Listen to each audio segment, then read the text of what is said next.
Hello and welcome back to my YouTube channel mechanical Whiteman में आपका बहुत बहुत स्वागत है। बहुत दिनों बाद मैं वीडियो लेकर के आ रहा हूँ, बहुत ज़्यादा दिन के बाद, and I am sorry for that. पूरी कोशिश यही रहेगी कि मैं वीडियोस को और फ्रिक्वेंटली लेकर के आऊँ and to keep you updated. So without wasting any of your time, क्योंकि थंबनेल देख करके ही आप लोग आए हैं कि यूपीपीएससी के असिस्टेंट इंजीनियर की प्रिपरेशन कैसे की जाए। तो without wasting any of your time, straight coming to the point कि देखिए, बात यह है कि जैसे ही नोटिफिकेशन आया और मार्केट में हो हल्ला मच गया, सब अपने कोर्सेज बेचने लग गए, सब के सब, ईच एंड एवरी इंस्टीट्यूट। कोई 6,000 दाम रखा है, कोई 7,000 रखा है, कोई कोई 1100 रखा है, कोई 1200 रखा है। डिपेंडिंग अपॉन देयर कैपेबिलिटी उन्होंने अपने हिसाब से चीज़ें रखी है। अब इसका मतलब क्या है कि उनको खुद नहीं पता है कि क्वेश्चन किस तरीके से पूछेंगे। क्यों? द रीज़न इज़ दैट कि यूपीपीएससी एई में पहली बार क्वेश्चन पेपर चेंज हुआ है। मतलब पैटर्न सेम है, बस वही है कि सिलेबस वगैरह में बहुत ज़्यादा चेंजेस आए हैं। उस सिलेबस में बहुत ज़्यादा जो चेंजेस आए हैं उसके बारे में थोड़ी देर बात करेंगे, लेकिन उसके बाद बात करेंगे कि how can individual can prepare for UPPSC assistant engineer by self study. ठीक है, तो ऑल आर वरीड डेफिनेटली, क्योंकि बात यह है इस क्राउड में जो जो लोग इसके लिए अप्लाई करेंगे, कुछ लोग ऐसे होंगे जो गेट की प्रिपरेशन कर रहे होंगे, कुछ लोग ऐसे होंगे जो इंजीनियरिंग सर्विसेज की भी प्रिपरेशन कर रहे होंगे, होते हैं, बिल्कुल होते हैं। और कुछ ऐसे होंगे जो पहली बार दे रहे होंगे या फर्स्ट टाइम उनका ऐसा अटेम्प्ट रहेगा। तो उनको ना कंसिडर करते हुए जो गेट और इंजीनियरिंग सर्विसेज की प्रिपरेशन कर रहे हैं और जो पहले से किसी प्रिपरेशन करते हुए आ रहे हैं किसी न किसी टेक्निकल एग्जाम के लिए, तो उनको कंसिडर करते हुए पहले बात करते हैं। पहली बात तो ये है कि अगर आप गेट पर फोकस्ड हैं, so don't lose your energy somewhere else. नए सिलेबस को देख करके एक्साइटेड होकर के कि नहीं नहीं इसमें हो जाएगा, ये तो मैं निकाल लूंगा, it is very very easy, या ऐसा कुछ थॉट आ रहा है तो उस थॉट को आप कैंसिल आउट कर दीजिए। The reason is that get is very very important. ठीक है, गेट पर अगर आपका फोकस अभी तक रहा है, आप इसका फॉर्म भर दीजिए, क्योंकि इसका पेपर जहाँ तक उम्मीद है कि अप्रैल में ही होगा। सो गेट, आप इसका फॉर्म भर दीजिए। एंड होने के पहले, जनवरी में एंड हो रहा है, तो आप फॉर्म ज़रूर भर दीजिए एंड जस्ट लीव इट। आप फोकस करिए गेट पर। जो लोग गेट की प्रिपरेशन कर रहे हैं, without thinking anything else, without joining any group, without looking for any other video कि कैसे करनी है प्रिपरेशन एई की, नहीं, थॉट नहीं ले आना। आपका फोकस केवल और केवल होना चाहिए GATE. GATE examination is very very important, क्योंकि यहीं से आपका रास्ता खुलेगा and that is for sure, क्योंकि गेट में चीज़ें एकदम श्योर शॉट है कि इतने मार्क्स का इतना आता है, इतने मार्क्स का इतना आता है। सो आप वहाँ से कट ऑफ भी क्लियर कर सकते हो। और स्पेशली मैकेनिकल, सिविल, ये सब के लिए आजकल कंपटीशन बहुत ज़्यादा कम हो गया गेट में। सो वो इसका लाभ उठा करके आईआईटी वगैरह एनआईटी में जा सकते हैं। ठीक है, इसमें काफ़ी सारे ऐसे इंडिविजुअल, ये एई वाले पेपर में काफ़ी सारे ऐसे इंडिविजुअल होंगे जो पीएसयू में वर्क कर रहे होंगे, जिनको अपना होम स्टेट चाहिए होगा। इवन जो इंजीनियरिंग सर्विसेज में भी जो कर रहे होंगे उनको भी वो भी वाला पेपर जरूर देंगे। जो वर्किंग है वो भी देंगे, that is for sure. Professors भी देंगे, असिस्टेंट प्रोफेसर्स भी देंगे, क्योंकि इसमें जो एज लिमिट है वो बहुत अच्छी खासी है। भीड़ बहुत ज़्यादा रहेगी, लेकिन भीड़ से घबराना नहीं है, अपनी प्रिपरेशन को बढ़िया रखना है। चलिए उसी के बारे में बात रखते हैं। तो वापस से मैं रिपीट कर रहा हूँ, गेट वाले केवल और केवल अभी फिलहाल के लिए, जब तक आपका गेट एग्जाम नहीं हो जाता तब तक आप गेट पर फोकस रहिए। ठीक है, थोड़ी सी निगाह डालते हैं इसके पैटर्न पे। तो देखिए, पहली, सॉरी, मैंने सीधा स्क्रीनशॉट लगा दिया हूँ। तो प्रश्नों की संख्या कितनी है? 150, जिसमें से 25 प्रश्न आपके सामान्य हिंदी के रहेंगे और 25 प्रश्न आपके जीएस के रहेंगे। और साथ में क्या, इंजीनियरिंग एप्टीट्यूड के आपके 100 प्रश्न रहेंगे। 2 घंटा है। तो मतलब क्या है? मतलब ये है कि कुल मिलाकर के आपके पास क्वेश्चंस है 150 और टाइम है 120 मिनट्स। इसका मतलब सिंपल सा ये होता है कि लेवल जो रहेगा वो लेवल कम रहेगा as comparison to engineering services, क्योंकि 1 मिनट से भी कम टाइम आपको मिलेगा क्वेश्चन को पढ़ने का, क्वेश्चन को एनालाइज करने का और फिर करेक्ट ऑप्शन टिक करने का। So the level will be very very different. तो क्वेश्चंस के जो लेवल रहेंगे वो काफ़ी ज़्यादा कम रहेंगे। इसका मतलब ये नहीं कि आपको प्रिपरेशन स्ट्रैटेजी में कुछ कमी रखनी है या कुछ ऐसा है। कुछ बातें जो महत्वपूर्ण है वो ये है, 25 नंबर की हिंदी है। हिंदी को आप इग्नोर नहीं कर सकते। क्यों? क्योंकि 25 नंबर अगर हिंदी यहाँ है तो मीन्स में भी बाद में आपको हिंदी से सामना करना पड़ेगा। जो लोगों को लगता है, जिन लोगों को भी, जिन बच्चों या जिन स्टूडेंट्स को ये लगता है कि हिंदी कर लेंगे, वो यहाँ मात खा जाते हैं। क्यों? क्योंकि this is very very scoring portion. 25 में से बच्चे 24, 23, इवन 25 तक ले आते हैं। इतना टफ कंपटीशन है, इतना जान लीजिए। सो हिंदी आपको छोड़ना नहीं है, हिंदी की भी आपको प्रिपरेशन करनी ही है। कहाँ से करेंगे, कैसे करेंगे, ये सब मैं बताऊंगा, लेकिन ये सब चीज़ों को ध्यान में रखिए।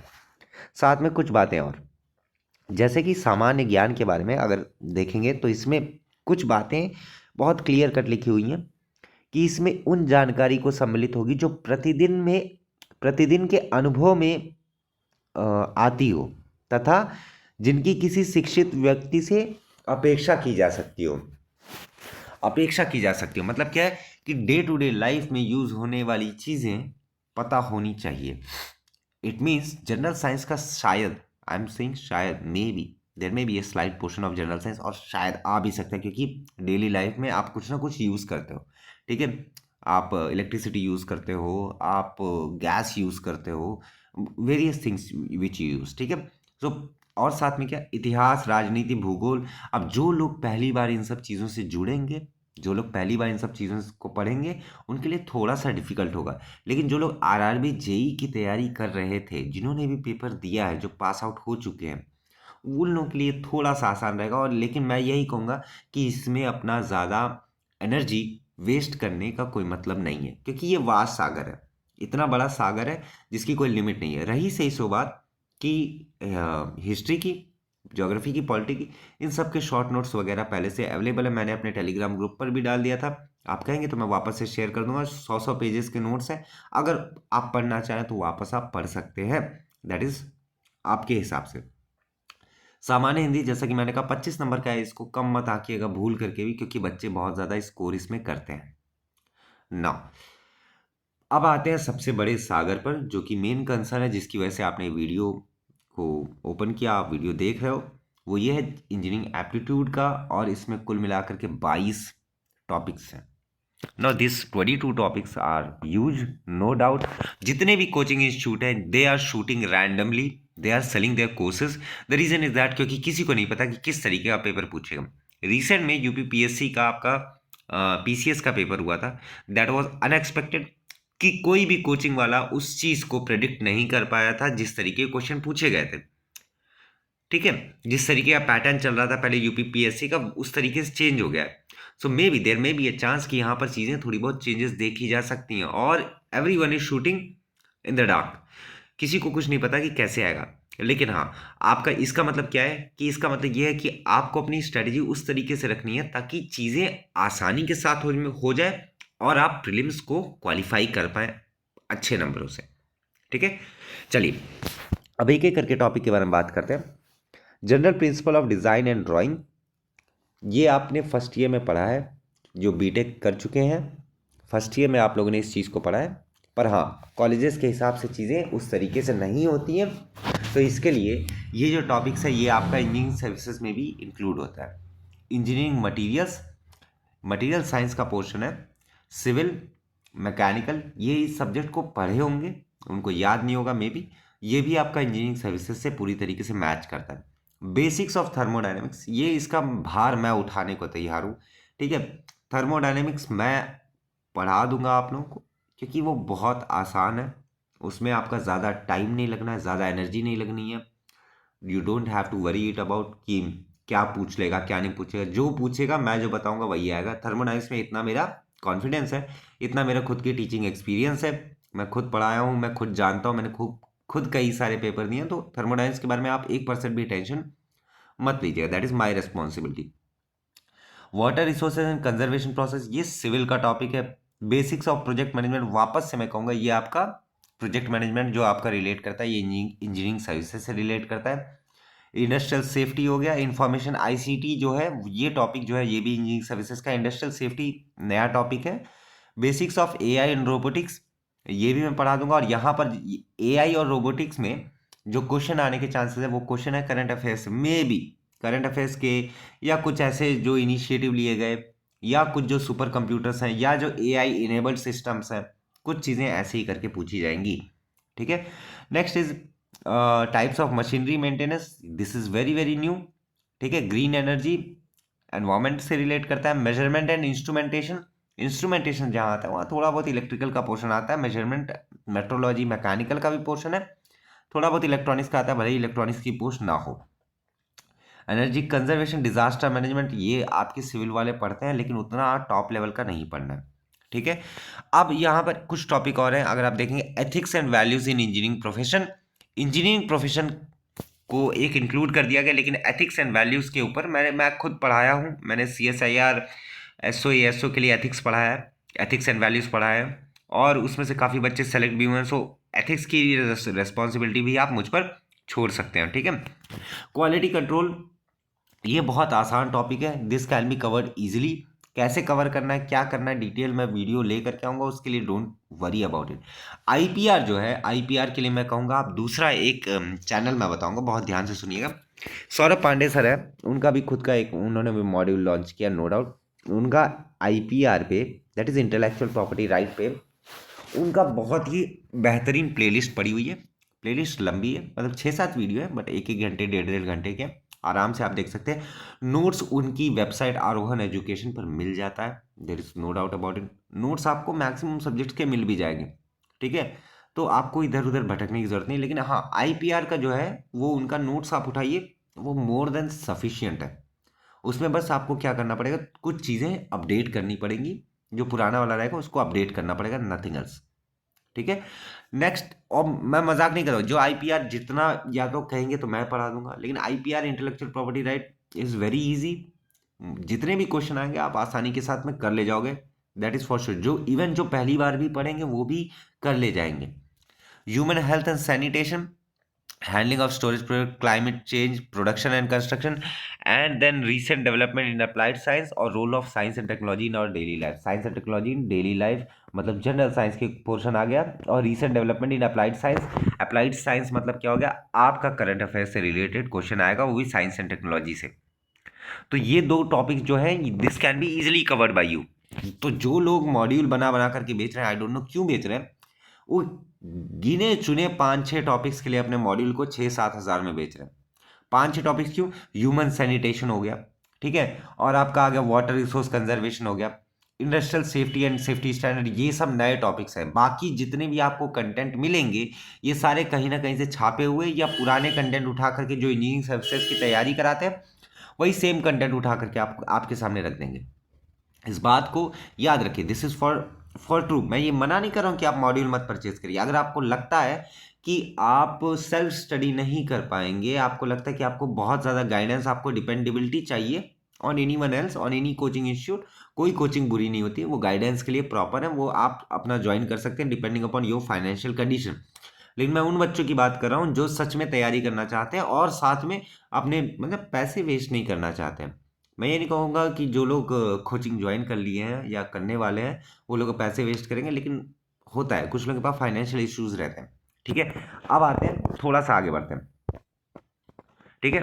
Should I by any course, definitely this question में भी क्या है, इसके आंसर क्या है, इसका आंसर सीधा सिंपल सा यही है। अगर आप फाइनेंशियली इंडिपेंडेंट हैं, आपके पास पैसा है, आप खर्च कर सकते हैं, आप करिए। अगर आपको लगता है कि आप डिपेंडेबिलिटी बढ़ाना चाहते हैं, बढ़ाइए, कोई दिक्कत नहीं है। कोई भी मॉड्यूल बुरा नहीं होता, कौन सा अच्छा होता है कौन सा बुरा होता है नहीं पता। योरपीडिया भी सही है, गेट एकेडमी भी सही है, बहुत सही, सारे जो है वो सबके सब अपनी जगह पर सही है। But no one can guarantee you success, this is for sure.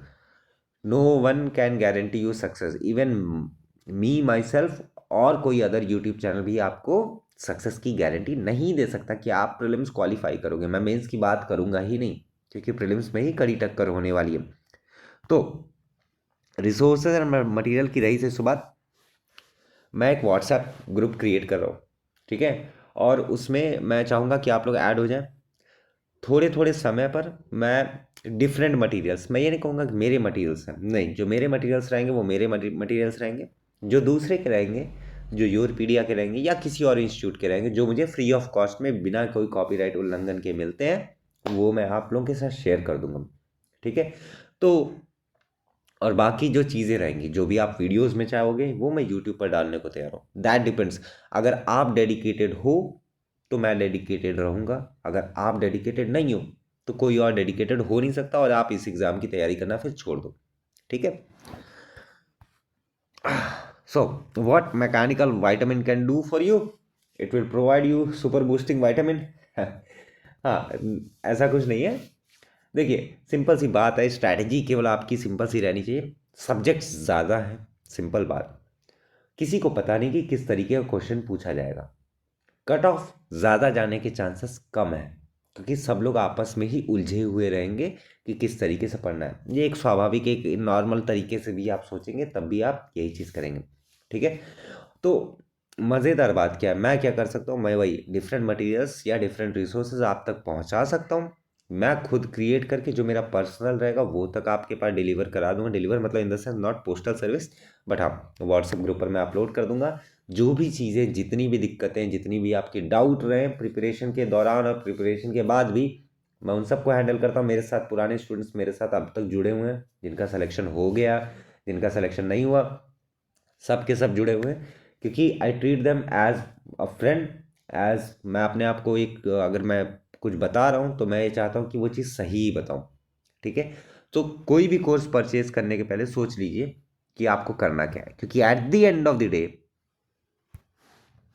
जब तक आप खुद नहीं पढ़ोगे तब तक कितने भी कोर्सेज ले लो, कितना भी बेहतरीन कोर्सेज ले लो, you are not going to clear any examination.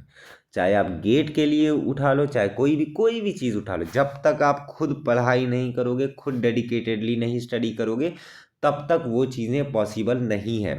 अब ये सोचोगे कि कोई टीचर आए, पढ़ा दे, स्पून फीड करा दे, रटवा दे और वही क्वेश्चन आ जाए, that is not going to happen. अगर आप ये सब सोच करके तैयारी फील्ड में, प्रिपरेशन फील्ड में उतर रहे हो तो आप गलत फील्ड में उतर रहे हो। सेल्फ स्टडी जब तक नहीं करेंगे तब तक that is not going to be beneficial for you. Self study is must, और इसी के लिए मैं कह रहा हूँ कि आप कोई कोर्सेज ज्वाइन करने से अच्छा है आप खुद बीड़ा उठाइए, क्योंकि नया है। And no no coaching institute can guarantee your success. ठीक है। क्योंकि जिस तरीके की चीज़ें चल रही हैं, इसमें मारा मारी है, इस वाली वैकेंसीज में बहुत बच्चे भरेंगे, बहुत ज़्यादा बच्चे भरेंगे। तो अपनी सेल्फ स्टडी पर कॉन्फिडेंस एकदम बनाइए। और अगर जो लोग अभी से तैयारी करना चाहते हैं, क्या करना है क्या नहीं करना है, ये मैं नेक्स्ट वीडियो में लेकर के आऊँगा, अगर आप कहोगे तो। वन थिंग मोर, मैं आप लोगों के कमेंट्स चाहता हूँ कि आप क्या चाहते हो। ठीक है। क्योंकि आपके comments is a feedback for me, I will consider them as my guiding lamp, कि कम से कम पता तो लगे कि आपके दिमाग में क्या चल रहा है। जितनी भी आपकी क्वेरीज हैं, जो कुछ भी आपका दिक्कत है, आप मुझसे बात करना चाहते हो, प्रीवियस वीडियोस में आपको मेरा नंबर भी मिल जाएगा, आप मुझे व्हाट्सएप कर सकते हो। ठीक है। नहीं तो आप मेरा नंबर मांग सकते हो। आपके दिमाग में जो भी डाउट्स हैं, जो भी चीज़ें आपके दिमाग में चल रही हैं, I am available for you. जितना कुछ भी हो सकता है, मिल करके साथ में बहुत आराम तरीके से एग्ज़ाम हो सकता है, ये बिलीफ पहले लाना है। ठीक है। तो जाते जाते व्हाट्सएप ग्रुप का लिंक आपको डिस्क्रिप्शन में मिल जाएगा, तो आप व्हाट्सएप को ज्वाइन कर लीजिएगा। मैं ये नहीं कह रहा मैं तुरंत का तुरंत शेयर करने लगूंगा, नहीं। I will wait for 2 to 3 days, तब तक सब लोग ज्वाइन नहीं हो जाते। जब सब लोग ज्वाइन हो जाएंगे, it will be good for me to talk to everyone in the on that particular platform. ठीक है। और रही इसी से बात, अगर आप कुछ और चाहते हैं, या आप चाहते हैं टेलीग्राम पर ही करूँ, या कुछ कुछ भी चाहते हैं, इवन योर स्मॉलेस्ट डाउट, जो भी आपका स्मॉलेस्ट डाउट है रिगार्डिंग प्रिपरेशन ऑफ एई और regarding preparation of any other examination, आप फील फ्री करिए, कमेंट करिए। और कमेंट करने का मुझसे जुड़िए, बात करिए, जो कुछ भी आपकी दिक्कतें रहेंगी, आई एम हियर फॉर यू। एक बड़े भाई होने के नाते या दोस्त के नाते I am here for you. So don't have to take any sort of tension during your preparation time. Okay. और अगर ये वीडियो पसंद आया, रिक्वेस्ट तो मैं करूँगा, ये ऑब्वियस सी बात है, लाइक करिएगा, share with other friends also, share करिए, सब्सक्राइब करिए अगर आप पहली बार ये चैनल देख रहे हैं या चैनल पे वीडियो देख रहे हैं। ठीक है। वापस से मैं ये कहूँगा, नया सिलेबस है, नया मापदंड होगा, नए तरीके से चीज़ें हो रही हैं, नो वन नोज कि किस तरीके का क्वेश्चन आएगा। सो अपनी प्रिपरेशन को स्ट्रांग रखने के लिए आप वो टॉपिक पढ़ना शुरू करिए जिसके लिए आप थोड़ा बहुत पहले से जानते हो। बाकी जो एकदम नए नए टॉपिक्स हैं, उसके सॉल्यूशंस, उसके जो भी मटेरियल्स रहेगा वो आपको मिल जाएगा। Don't worry about that, material कहाँ से मिलना है क्या नहीं, सब कुछ मिल जाएगा। ठीक है। Have faith in your self, be confident about your preparation, और सेल्फ स्टडी इज मस्ट। जब तक आप खुद बैठ करके 8-9 घंटा नहीं पढ़ोगे, 6 घंटा तो डेली कंसिस्टेंटली, 8 घंटा, मैं तो कहूँगा 8 घंटा, क्योंकि अब क्या है कि ऐसा टाइम आ गया। सो 8 घंटा डेली आपको करना ही करना, बैठ करके पढ़ना ही पढ़ना है। ठीक है, thank you so much for watching. कोई भी डाउट रहे कमेंट सेक्शन ओपन है, कमेंट करिए। ठीक है, चलिए फिर without wasting any of your time मिलते हैं नेक्स्ट वीडियो में। जो भी आप नेक्स्ट वीडियो में चाहते हैं ये भी कमेंट जरूर कर दिया। Thank you so much, thank you.